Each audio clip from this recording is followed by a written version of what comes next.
Hey, good morning. Hemshech Ayin Beis, volume 3. We are in the middle of page.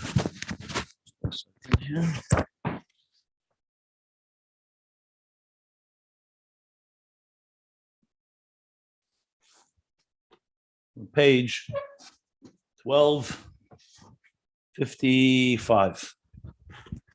1254. Actually, 1255. Yeah, the top of 1255. Okay.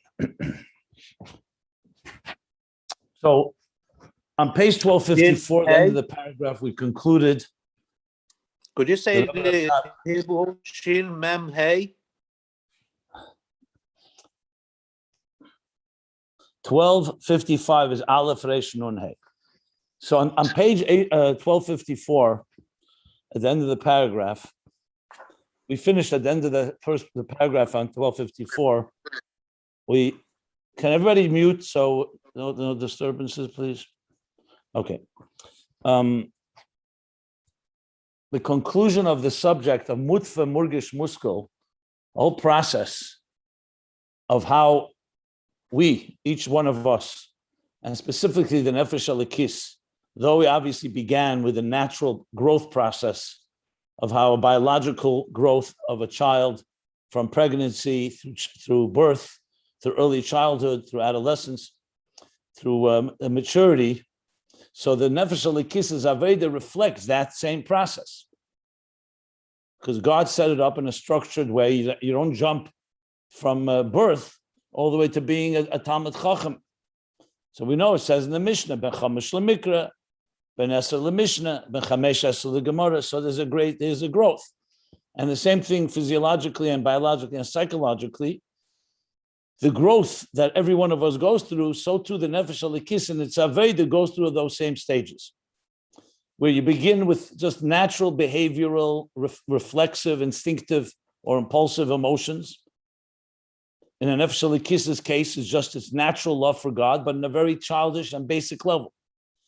Then as the midas begin to take deliberate shape, become aware, the child begins to experience recognition. The Nefesh Alikis begins to experience recognition, which comes from the seichel, the cognitive. And all these stages, through Mutfa, Murgish, and Muskal, all the way to the highest levels, where the midas themselves, firstly, the mind lifts the person and the Nefesh Alikis to a place that's beyond the subjective emotions. Then those very subjective emotions, they themselves also elevate, but it's also in stages. They don't transform, they elevate, they get refined to the point that they actually get transformed through Gadlus Moy Abba, Chochma. Bina does not have the power to do that on its own because Bina is essentially the mother of the Midas, so it nurtures them, it's on their level. It's a mother, it guides them and directs and protects, but it's still, as we learned, a yesh. And then the Midas, when they mature, come to a point where they elevate Bina back to its atzmius, its core essence. I'm going over these levels specifically because to be able to understand the transition to back to Gan Eden that he's discussing.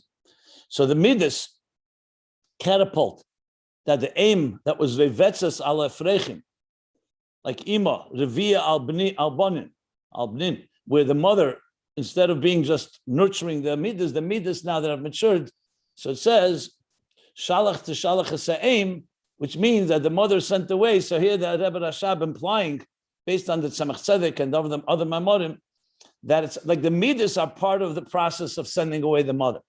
Shalach to Shalach goes on the person who wants to perform the mitzvah of Shiluch HaKan. So it says, don't take the mother, send away the mother before you take the chicks, its children. But here it apparently also includes that because the chicks are now mature enough, in a sense, the mother can leave them to go back to her atzmizdika level where she stands in the same stature with Chochms. So now you have Abba v'Ima in a zivuk shlim, not Bina as it relates to the Zoh. A zivuk shlim, which creates a chadash, a new and unprecedented energy as they gaze together at the metzach, the forehead of the Ratzon of Arich, which within lies Atik, the 370 energies of Atik, as we learned, it's still a tam komos. Not necessarily that Abba ve'imach Meichin understands, but it experiences the Metzach. Like we said, Metzach is the outer dimension, that within it lies a deeper reason. But Abba ve'imach don't necessarily have access to it, but they have access to the Metzach of Arich and Atik, which is Keser, which leads them also to higher and higher levels. And once that happens, they in turn also, the godless Abba and the godless Ima, but primarily godless Ameichin and godless Abba of Chochma, also transmits and elevates Zah, that Zah should be also on that level, as he explained on page 1250. That the words that I'm sorry, 1248, where he said the words godless that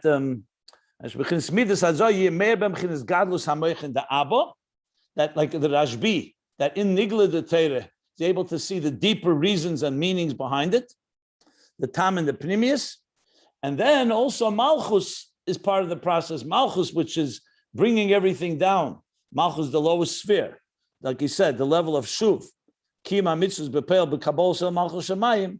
So you have the Amshach not only in Zah, but also Malchus. And that he explained with the three levels of Biti, Achesi, and Imi, that Malchus elevates from daughter, Makabel from Zah, from the Midas, or from Torah, and then an equal Achesi, like the Tanoi Mamaroim, the Poskim, that are learning and applying Torah to Halacha, which is still Torah of Zah, which is next to Chesed and Gvura, Kosher, Apostle, etc., and then till it elevates to Bina, to Imi, and now it's a level that's mashpia in Torah because neshamas are higher than Torah. But how does a neshama access that higher level? Through b'chol ma'adecha, a total and all-consuming love, where it's Mesiras Haratzim, Mesiras Nefesh Mamish, where a person is completely absorbed, nothing else but God. The Gei B'Nefesh Mamish. Like we learned on top of page 1254, Primius Nafshe, and that in turn draws down the Chodash from Primius Atzmus Ein Sof.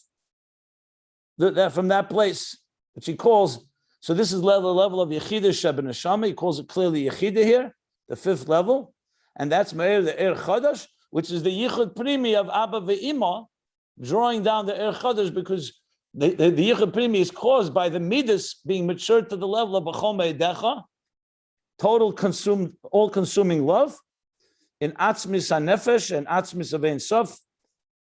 Okay, that is the Yichud of Havaya and Eya, as we learned. That's Imi. Havaya goes on Chochma, Eya goes on Keser and Bina, and they're all united in this one beautiful fusion. It's Galus Atik and Bina. So now, once he's established that, and that's the pasuk, and Bnei Siyan, where he talks about the Imi, that Imi is the Torah she'itra le'Imi v'yem chasanase. That's where it all began. That pasuk, when he began to speak about why he was speaking about Imi. Yeah, but Torah she'itra le'Imi, which is that. So it explained that's the Imi is the Bina that's placing a crown, the neshama, that's rooted in a higher place, all the way in the highest levels, but higher level, that's placing a crown on Zah, which is, in this case, whether it's Torah or that Kadosh Baruch Hu is a level of Zah, the Yem Chasanose is what the union between Zah and Malchus, as he explained. Okay, so Torah is Keser, and Keser is now being nimshach into, and through Bina, the Imi is placing it, and being nimshach into Zah and Malchus.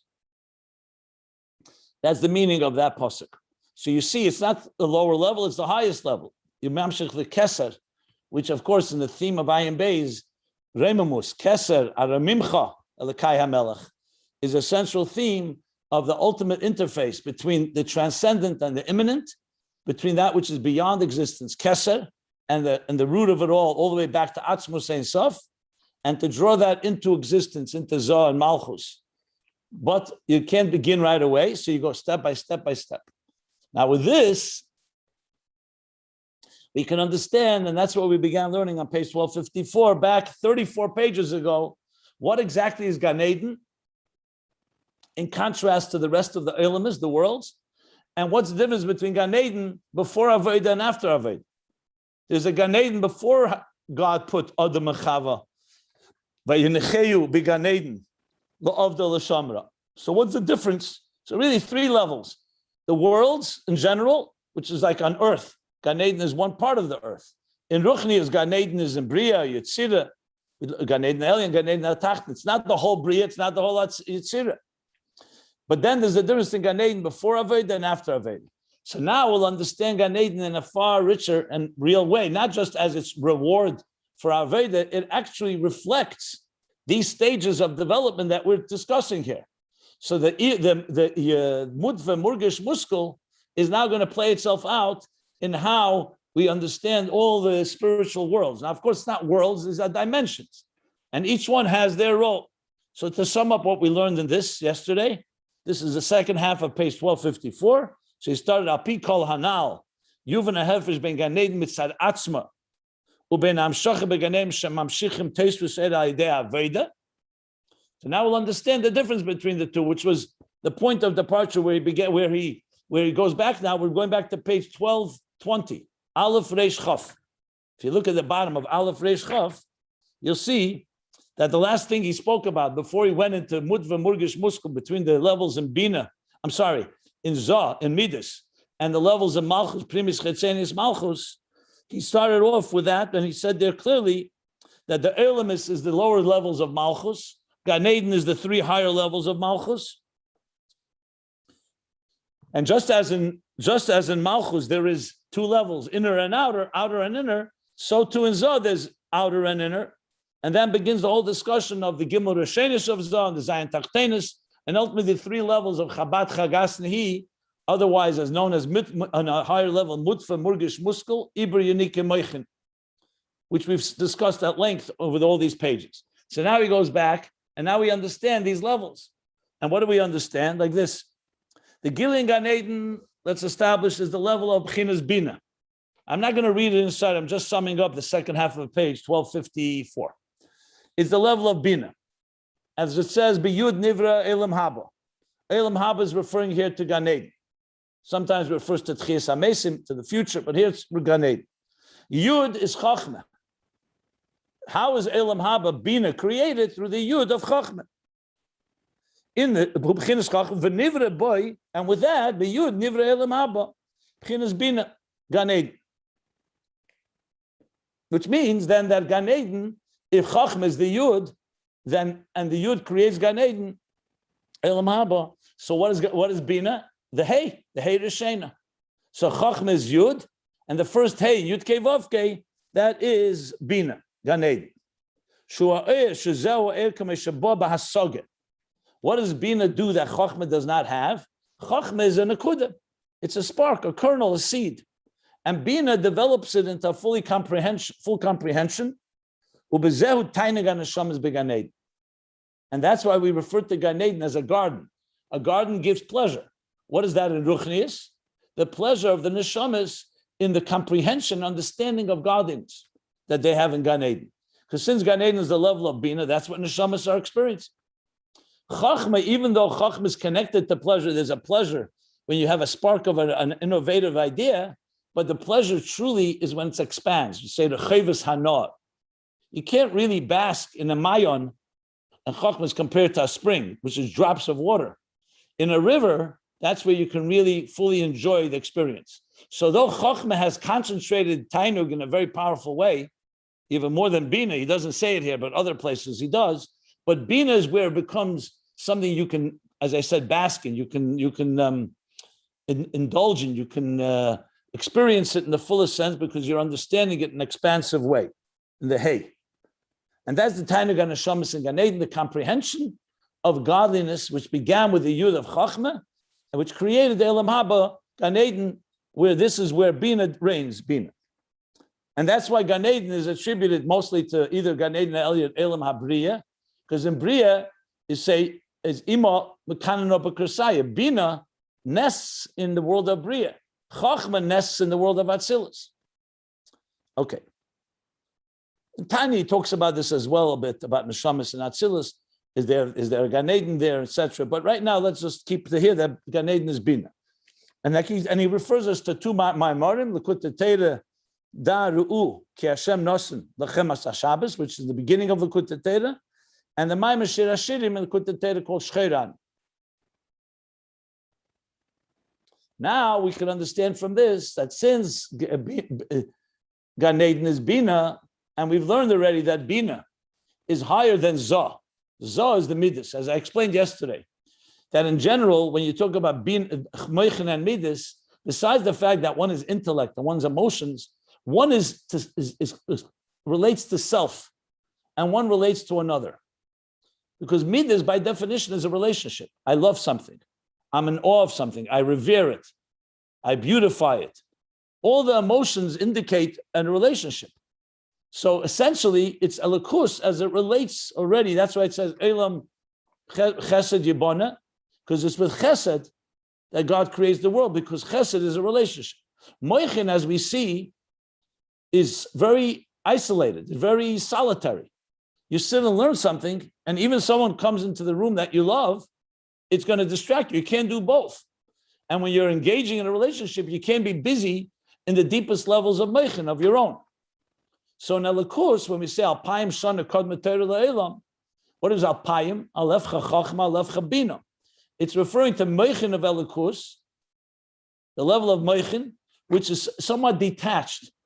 But on the other hand, Moichin is preparing the ground for the relationship, because from Moichin you go to Midas.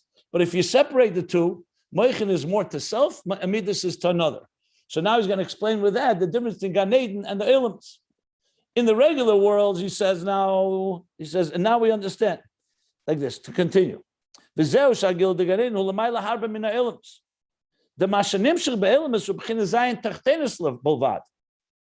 that which is drawn and extends into the worlds, which means the worlds we're talking about, those spiritual dimensions called Bria, Yetzira, Asiya, into the worlds, is coming from the 7 lower levels, Zoh and Malchus. The 7 lower levels, Malchus, which is already relating to another. As we've learned, the king, we don't know much about the king's personality. We just know he's the king. So Malchus is relating, Ein Melech B'lo Yam, it's relating to another. And that's Behei Nivra Elam, Elam Hazeh, B'Yud Nivra Elam Abba. Elam Gan Eden is created with the Yud of Chochma, which creates Elam Haba Bina. How is the rest of the worlds created? Behei Nivra Elam Hazeh, with the letter Hey, which is now the Hey Tachtena. Hey Tata, Behi Baram, Behei Baram. So the Yud and the Hey, the first Yud is Chochma, Hey is Gan Eden, Bina. Now, the worlds are created primarily through the Zayin Tachtena is the 7 lower, which is why it's 6 days of creation and Shabbos. That's all Zoh. Chesed, Gvur, Tiferes, Netzach, Chod, Yesod, Malchus, primarily through Malchus, and that's the last Hey that creates Elam Hazeh. So you have also coming from a divine level, but it's not quite the divine revelation and the transcendent revelation of Bina. And that's why it's the worlds. And that's the connection. The 6 days correspond to the 6 edges, the six sides of Zah. That's Elamus. What about Gan Eden? So Gan Eden, who Gile Gimel Reshen is Bechinas Meichin. In Gan Eden, you have the further 3 higher levels, which are all encompassed in Bina. So if you talk in a spiritual dimension, the difference between Gan Eden and the worlds is a revelation from the Moichin of Elikus, the mind, which is essentially Bina, as it encompasses Keser, Chochma, and Bina, as we've been learning. The worlds is the 7 lower levels, primarily Malchus. Now, the next piece we learned, that these are not mutually exclusive. It doesn't mean that in the world of Midas or the world of the Elamas, there's no Moichin. There's absolutely Moichin. God created this world, not just Gan Eden, with intelligence. And we say, Basara Mesiras Nefesh Elam. So in other words, there's more than just 7 emotions here. So he says V'hine, in Hamshocha Shabel Misari Yesh Gam Ken B'chinas HaMeichen. But it's only Chitzenius HaMeichen. It's only Chitzenius Bina. And the Gan Eden is Pnimius Bina. As we learned, remember we learned about Bina, as it's the mother, Revetz, Eim Revetz, Revetzes Al Afrechim, Revia Al Bonin, Imo, how the mother is nurturing and guiding and protecting and directing its children. In this case, the offspring are the emotions. So the emotions also have a moichin. But the moichin is moichin hashayich lemidus, which means basically Bina, Chetzeni is Bina. And now he's going to use language that goes back all the pages earlier that I'm reviewing it again, just refresh us. So he says Chetzeni is Bina and Ganed is Pimisim. V'hainu. And this is now explaining what we learned, if you remember, when we learned Mutfa, Murgish, Muskal. So when you move from total natural, what he called Hatfa, the natural wiring of emotions, and then we move to Murgish is already more than just a natural. It's already defined. It's still natural midas, but they're more deliberate. They're not just reflexive and behavioral. And then he moved and spoke about Murgish mitzad ha-seichel, that the Murgish is also being guided by the seichel. It's still the same midas that the child was born with, or the same midas that the nefesh alikis has embedded in its very wiring, like we learned in the beginning of the whole subject. I'm talking now back on page 12, if you want to look it up.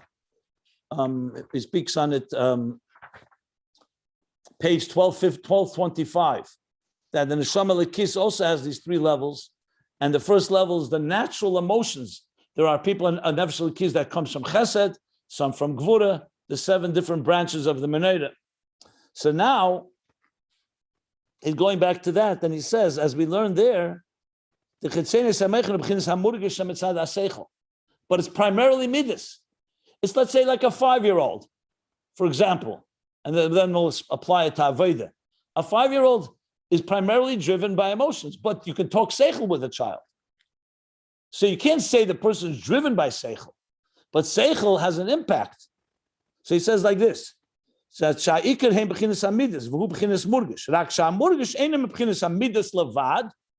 emotions are not just pure raw emotions.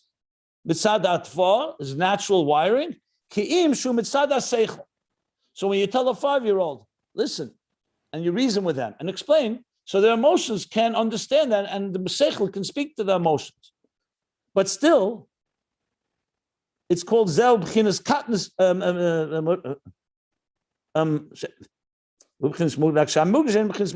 It's also mitzad ha-seichel. This is called katnus ha-meich. It's called still an undeveloped mind, because the mind is there, not like in stage 1 where it's just purely behavioral or purely reflexive, if you wish, or instinctive, but katnus ha-meich, katnus of Bina. So it's still the chitzenius of Bina. Aval b'chinas pnimius Bina, as we mature, not Avodah too, not just as seichel is so-called directing the emotions, but pnimius Bina is b'chinas muskal. Here the primary thing is moichin. And even though this also affects the heart, he said that's an automatic effect. Now a person is on a level they can abstract and contemplate on something, let's say the greatness of God. So it also will awaken an emotion. But that's an emotion that's born as not a side effect, but as a result of automatically through Gila Amechin. The Eina Midas Murgoshim. And it's not very tangible Midas, because the Moichin is the dominant force here. However, it still doesn't mean that the Midas became Sichli Mamish. The Midas are still Midas, but they're far more refined and far more subtle and nuanced, because in other words, the person, let's say, comes from chesed, whose natural inclinations and wiring is chesed, it has not changed. It's only being driven now by seichel. So the midas have not fundamentally changed and become sichli mamish, and they're mitzias dover. And that's why we still consider this a level of midas. It's not like level 2 midas that are murgish mitzad ha-seichel. Here the seichel is dominant, but the midas are still in the world of midas, because you're still the personality of the emotions of this person has not been transformed.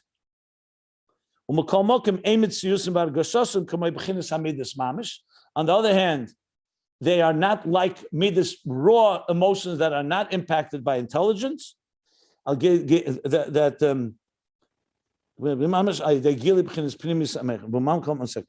I'll came close to b'chinas amidas adam. Come emet says we're going to come b'chinas amidas mamish. They gili b'chinas primis amech. Then amidas morgosh. Bagam shein. 1 second. Let me just go over this again. So he said primis bina is the muskal. Is meichin. The image is gam as well.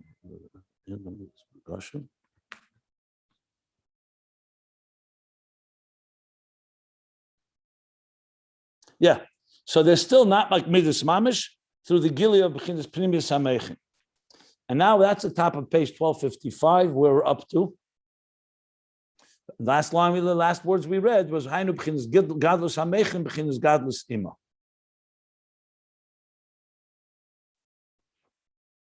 Okay, so you see stages in emotional development.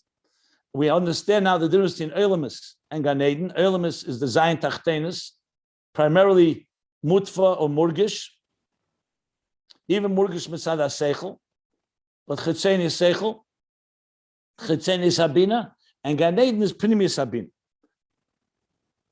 pnimis bina. But it's still not the highest level because the midas still remain midas, still in the world of midas.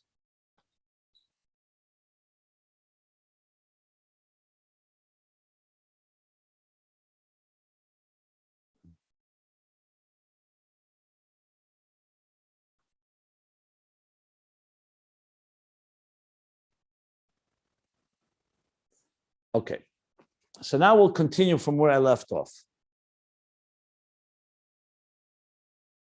Ach kol zeh, this is the first line on page 1255, Aleph Reish Nun Hey. You can follow the pages in on ayinbeis.com. They're all, there's PDFs of all these pages. Ach kol zeh b'chinas hameichin hashayochem el hamidas. This is all meichin shayach to midas. Because even Bina, even Pnimius Bina, as he said, is still the midas have not been fundamentally changed. It's just that they've been elevated. They're not no longer raw and not even guided emotions, like he said, and like we learned earlier. Iker is moichin, but it's not sichle mamish. And there's still a mitzias, dover.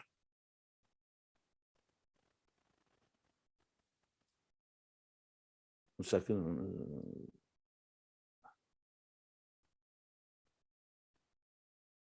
And what is this lamaila? And lamaila above, this is still hu b'chlal b'chinas yichud chitzeni da abba ve'ima. This is still included in the outer unification of Chochma and Bina. Shemizenim shachim gam kem b'chinas meichen de gadlus b'zah.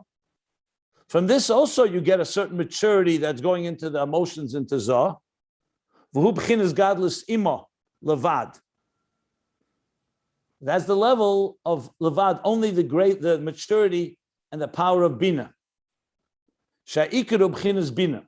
Because the ichud abba ve'ima chitzeni, or what he calls it, is really still, Bina is the dominant feature. And he said this explicitly on the bottom of page. Let me just point it out.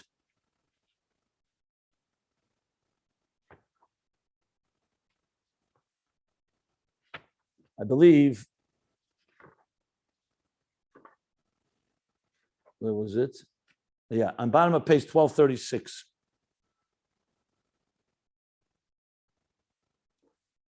They spoke zivug the shlim, zivug the she'ena shlim, the loy shlim, the complete union, not complete. He spoke about what dominates in yichud pnimi, and the complete union of Chochma Bina. Chochma is the main force. In yichud chitzeni, Bina is the main force. So Bina is maturity compared to Zah, the lower levels. So Gan Eden is a more mature level of pnimi is Bina compared to the rest of the worlds, as he said. But it's still yichud chitzeni. It's still moichin hashayochem el amidus, because even pnimius Bina is still the mother of the children, except it's the pnimius. we're soon going to learn there's a deeper level called Atzmius Bina, which we also learned earlier. So it's godless imelavat sha'ikar b'chinas Bina. U'kamoi ema bonim smecha. We say the mother of the children rejoices. So you see she's called ema bonim.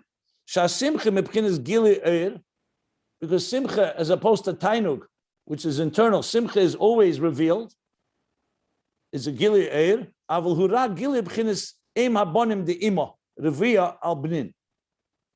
So it's a gili, correct?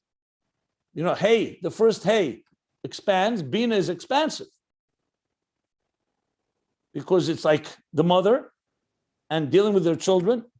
So he says, so therefore there's a gili, but the gili is hurag gili b'chinas eim habonim. Ima as a revia which hovers over al-bonin or al-bnin.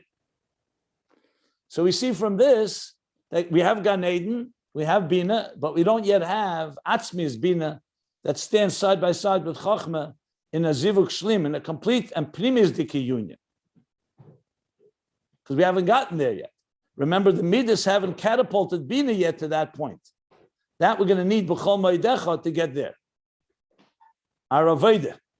And here he's building the case of what Avodah will do to Gan Eden, as opposed, in contrast to Gan Eden on its own. What happens through a person's Avodah? This is Gan Eden on its own. God created a world called Gan Eden, a domain called Gan Eden, where neshamas can benefit from Pnimius Bina more than they will benefit, more than they get in the Eilamis in general, which is Midas or Midas al Piyas Seichel. What does Avodah do? It adds a whole new dimension. Through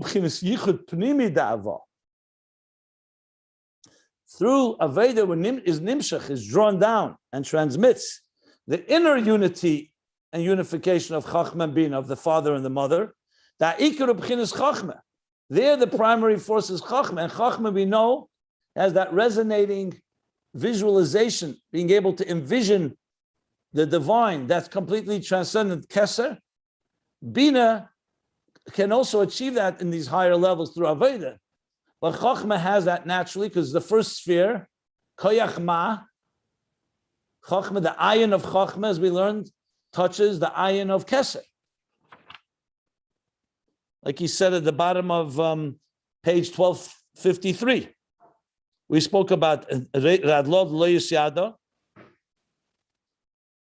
Neshama is higher than Teda, the highest level of Chochma. Koyachma, like you said there, if you look there, that's Be'erech Shivya Ela Keser. It's commensurate to Keser. So Chochma has that on its own. But through Avodah, we're now reaching Yichud, that Bina should also have it together with Chochma, that Yichud through Avodah. U'kamoy came Bina, U'bchinas Atzmius HaBina. Says Chitzenius Bina, Pnimius Bina, and Atzmius HaBina. Outer, inner, and core essence of Bina. Shalamayla B'chinas HaSogir Mamish. This is now Bina too, on its way up. On its way down, it's bringing Chochma Yud into Hey, into Asogir, into comprehension, understanding in the fullest sense of the word. And there it's a state of Yesh, not Yesh as an ego, but Yesh as a substantial body of understanding something. And it educates the Midas, its children, the offspring, Zoh. But then on its way back, as the Midas mature, to the point of, we spoke b'chol meidech, that's negei b'nefesh, it catapults Bina back, not just to Pnimius Bina, but to Atzmius Bina, which is higher than where Bina was in its first place as a mother. Now it's standing side by side with Chochma and experiencing a transcendent, the transcendence of the divine. Well, till now, Bina was bringing that transcendence into explanation and understanding and comprehension all the way to Midas, to the offspring. Now Bina is returning to its Atzmius. That can't come in the beginning. In the beginning, you must have Asaga. If a mother does not understand and does not be able to explain it to her children, so to speak, and educate them, you're not accomplishing the goal. But then, as they mature, everyone's now through Avodah going back, like so-called retracing the steps and elevating. And then Bina is higher than Asaga Mamish, like we learned earlier when he spoke about the Tachlis Hayedir Shalei Neda, the different expressions he used. And the same thing in Chochma, he used that expression. So if you may recall, he spoke about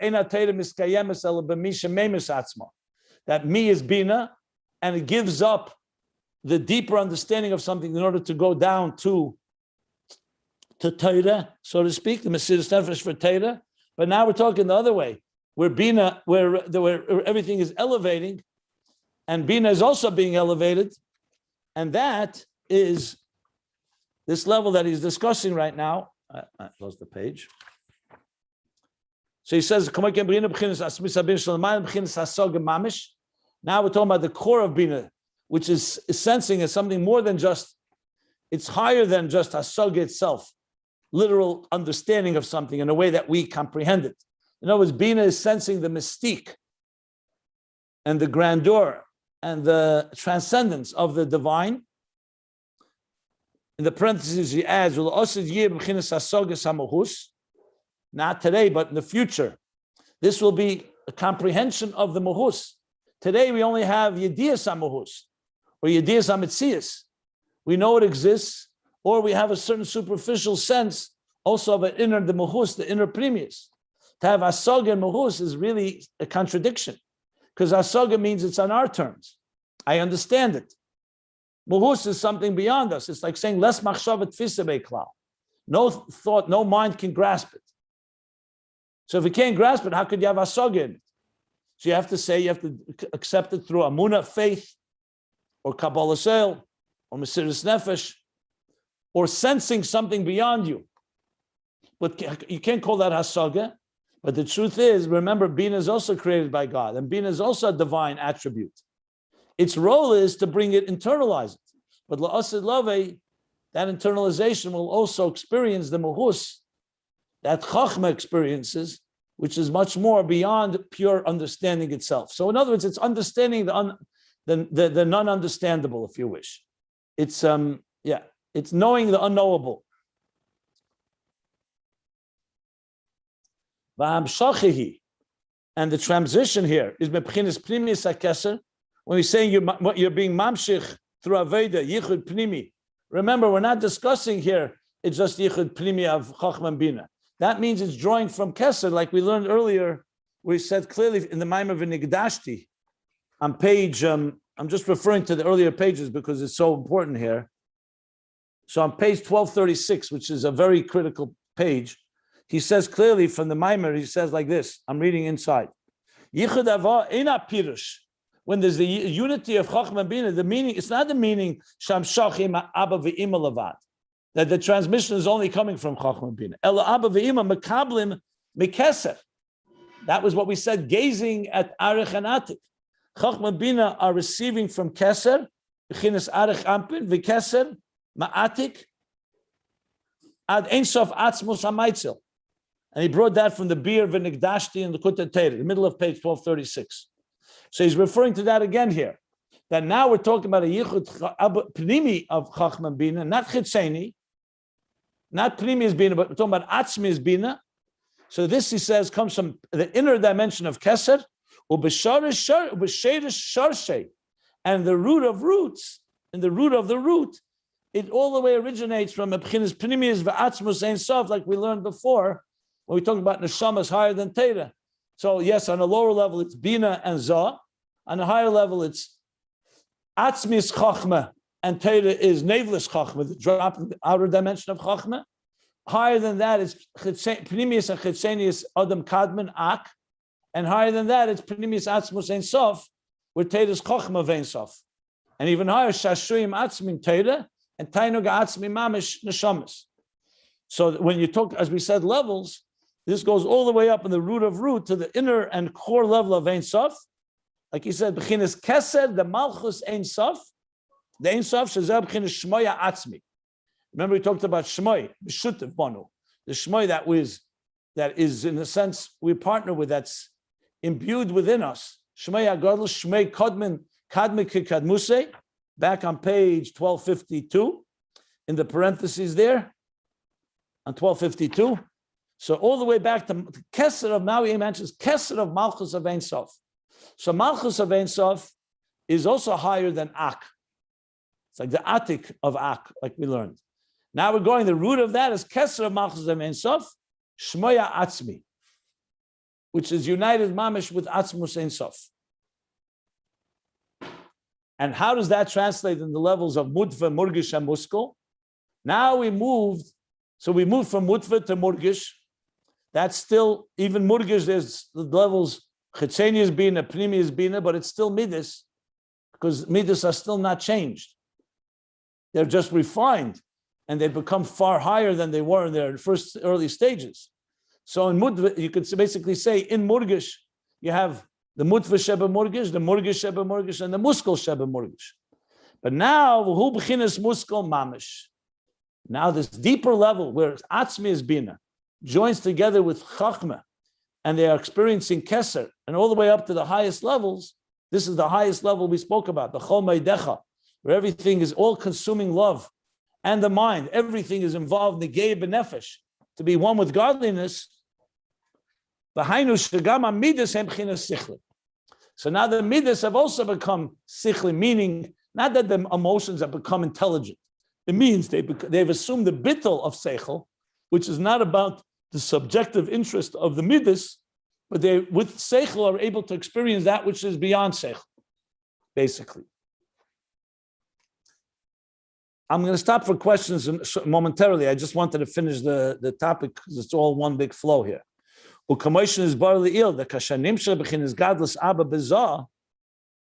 when the gadlus Abba, the maturity of Chochma in its highest state, extends and transmits into Zah, Oz Zah kamay Abba, then Zah becomes like Abba. Said this explicitly on page. On what page was it?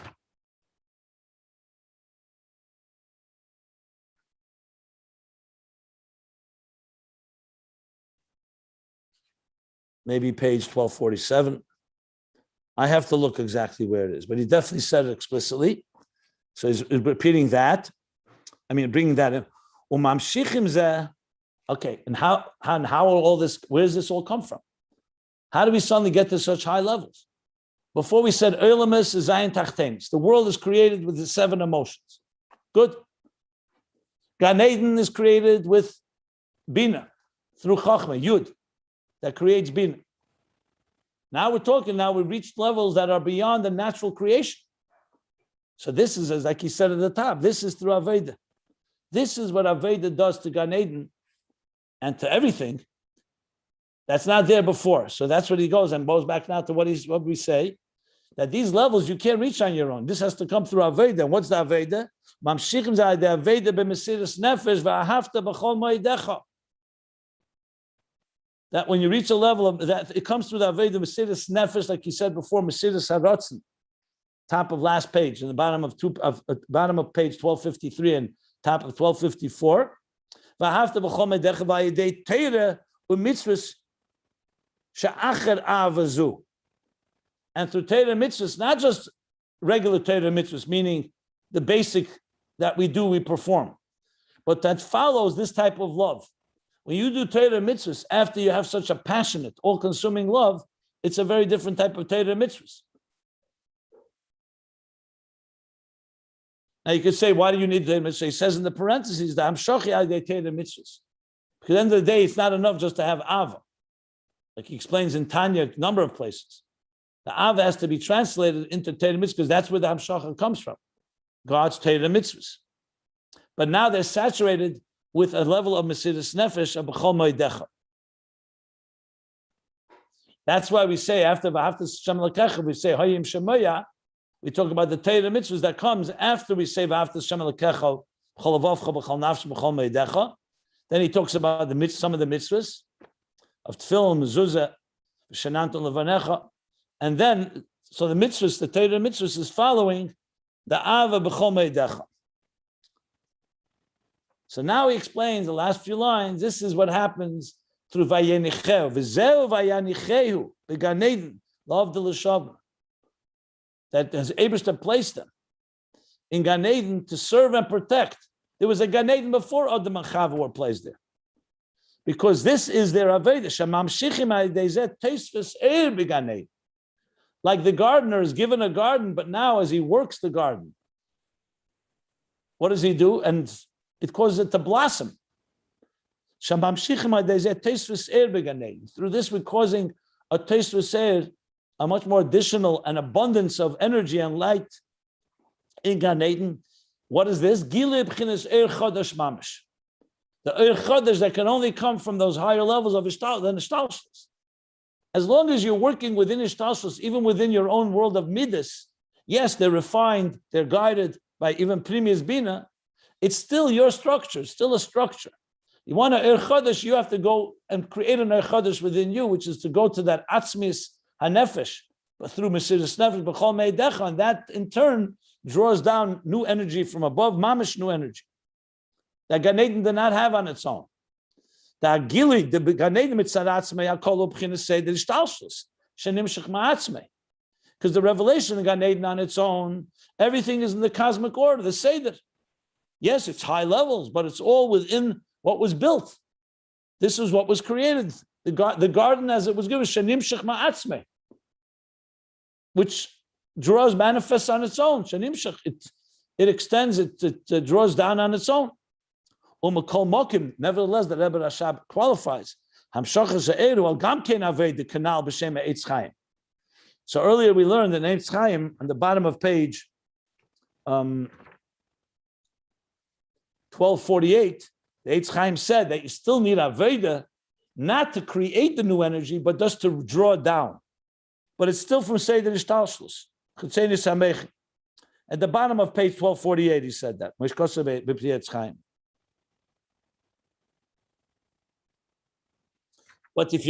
so that's what he says. There's still some Avodah. That's why in general we say Gan Eden is the payment of reward. Why reward for what? Because there is some Avodah that is connected even to the basic level of Gan Eden. Like he explained back on that page. By the Avodah mamshichim through Avodah, through service, you draw down Tesfase Meruba La'ika means that the more, the additional abundance is more than the original. Like we say when you have a dividend on principal. So let's say you invest a principal of $1,000 and it makes $5,000.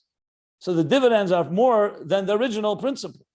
So it says the Baruch of the Eibishter is such that when Eibishter adds Tesfase Shel Kodesh Baruch Hu is Meruba La'ikir.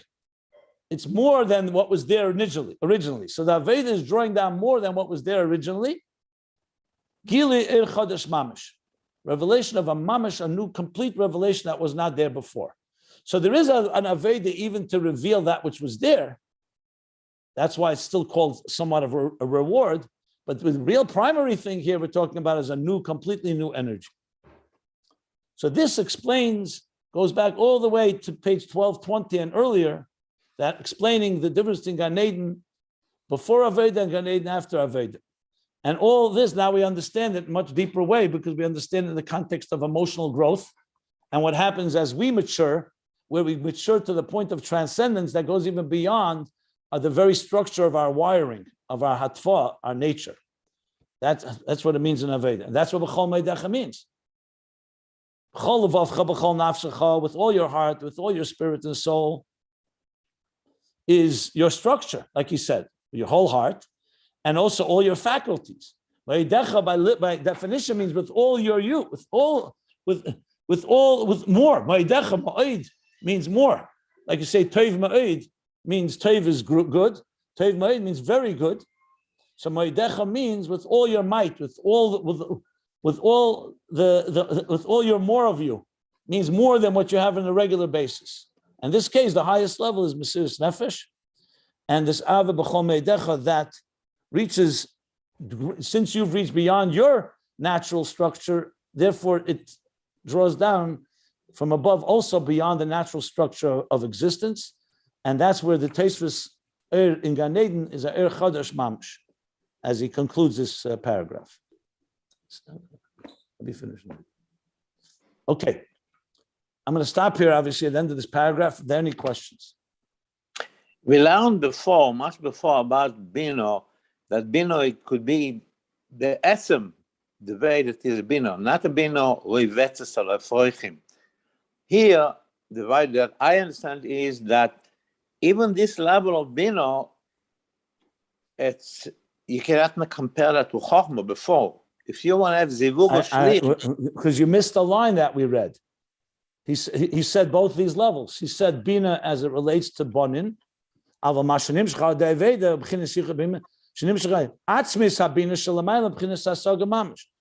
the seventh line from the top. Yeah, you're right about this. But he actually is talking about three levels of Bina here. Chitzeni is Bina, Pnimi is Bina, and through Avodah you reach Atzmi is Bina, which stands in the same stature with Chochma, Abba v'Ima, that are drawing down from Keser, L'mayla Ma'asoge.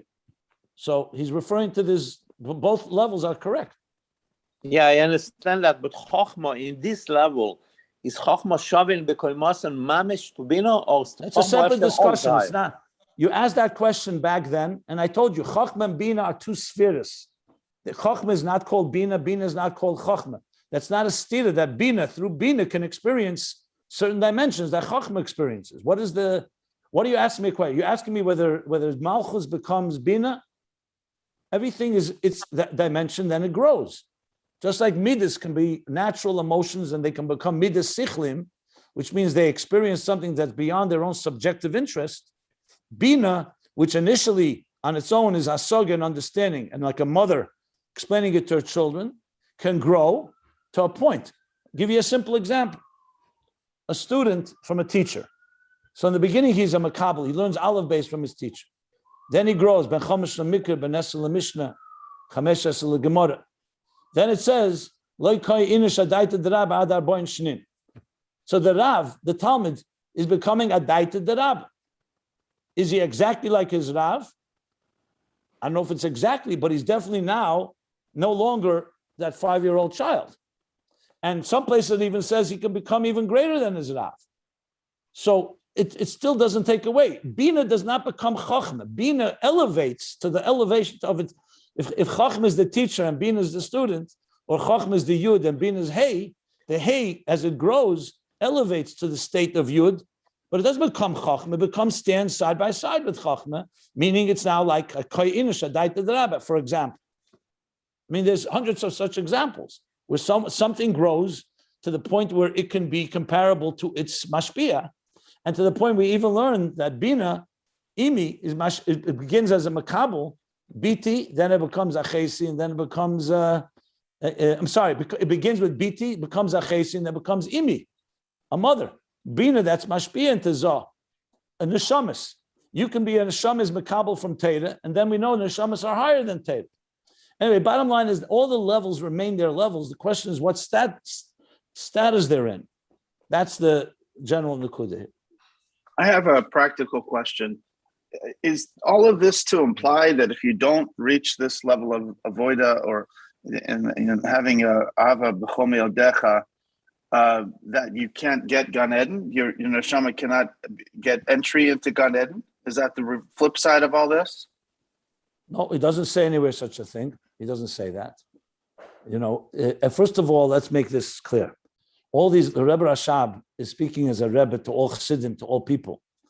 So all this has to be applied to each one of us according to our level. Even the word b'chol ma'idecha, by definition, means ma'idecha. Chassidus emphasize ma'id shalcha. In other words, your ma'idecha is not necessarily my ma'idecha. There's no one standard here. Ma'idecha means compared to you and your Avodah yesterday or a few minutes ago, you're going beyond. That's number one. So everybody's capable of that. So there's no such thing as someone not capable of b'chol ma'idecha. The fact that we may be lazy or uninformed or not know, it's another story. That's already up to our motivation. But everyone's capable and possible. Secondly, he didn't say a condition here. Is this possible for a Jew on this earth to not have done one mitzvah in his lifetime? Even if he does one mitzvah. I think I shared the story with you maybe once. My father, my father was in Israel when he became a correspondent, the New York correspondent for Yediot Achronot, which was at the time the largest newspaper in Israel, daily. So he was at a press conference in Washington, I think, and he met a woman there who was also just her first year. It was in the early 60s, 61, 62. And she was a correspondent for Ma'ariv. It was another newspaper. Anyway, so they were both going to see each other in New York, in UN, in Washington, press conferences, etc. She came over to my father. My father spoke fluent Hebrew. She says to my father, you know, I see we're both new on the job. I just want to tell you that I'm anti-religious. My father had a beard and a yarmulke, the only one in the whole press corps there. So I'm anti-religious, like basically trying to tell him that I don't like religious Jews. Now, you know, she said it in a pleasant way. My father, in his own style, said to her, one second. Let me ask you something. Do you have parents? Yeah. You honor your parents? Yeah. You give charity? Yeah. You show gratitude to people who do a favor for you? Yeah. You're more religious than me. And she was so embarrassed that later, years later, after my father passed away, I was in Israel with my mother. The year after he passed away, we were visiting there. So she came to see us. She was already a 70-year-old woman. She wanted to see us. She came to Jerusalem and we met and she told us the story. That's how I know it. And she said that she'll never forget. It like changed her whole life in many ways. You know, like my father, what do you do? You hate religious people. What exactly do you hate, you know, or don't you like? So my point is, there's no such thing as a person that has not done a mitzvah on earth. As soon as there's one mitzvah, you already have Gan Eden. And remember, Gan Eden this is not like a principle rewarding children with candies. It's cause and effect. You bring a little godliness in this world through a kind word or an act, whether it's an actual mitzvah or just the general mitzvah of being nice. You've already created a Gan Eden with that. And Gan Eden is not measured in quantity. Now, obviously, Talmud Biyodeh, a person whose whole life is immersed in Avodah, is going to have a far greater experience of it, just like anyone, just like it is practically. The more homework you do, the more you research and study, the more you appreciate.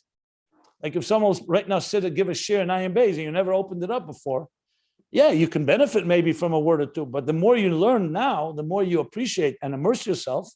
Obviously, your Gan Eden will be commensurate to that. But that's the general answer to that question. But it's a good question, yeah. Shkar, that was a lovely answer. Thank you very much. Rabbi Jacobson, yesterday you mentioned the different levels of name of Hashem. You said that Kel was Chesed, Elokim was Gevura. Then you went up a step up. Chochma was Yud Ke Vav Ke, and then the Ehyeh was the one that was the Bina within Keter, like that level. But then we know that Latid La'avo, we gotta be Bayom Hahu Ihyeh Hashem Echad U'Shmo Echad. What is that level of Ihyeh? Yud Ke. First of all, I only touched upon it very superficially. There's a whole sugya, there's a whole subject in Chassidus and in Kabbalah. For example, the Havai Yud Ke Vav Ke can be Chochma, but it's also Tiferes, for example. And Netzach is Tzvois, and so on. So first of all, there are different explanations of how the seven names are attributed to the seven spheres. Which midah, which attribute or faculty is which sphere. I just mentioned it in passing. Secondly, there's long discussions. What means Hashem Echad or Shmo Echad? Whether, today, for example, we don't pronounce Havaya. The Gemara says, in the way it's written, we don't pronounce Yud Ke Vav Ke the way it's written. We say Adnai. I'm not even pronouncing that correctly because you're not supposed to pronounce it. The Osid Lovi, one of the explanations is that the way it's written, it will be pronounced. We'll know the secret of how to pronounce the Yud Ke Vav Ke, or we'll be allowed to do it. That's one explanation, but there's a lot of explanations. There's Havaya de La'ela and Havaya de Latata. It's completely off the topic here. But I can refer you, if you go to, let's say, Sefer Al-Kutim from the Tzemach Tzedek, I mentioned it many times, you go to Erech Havaya, it's in Yud Ke Vav Ke, you'll get all the different Biurim explanations in, first of all, the names, and also what Lost Lavi will be compared to. We actually learned this as well in volume 2, you may recall, a while back. Okay. If there are no other questions, we'll stop here. So we're stopping at the end of the paragraph on page 1255.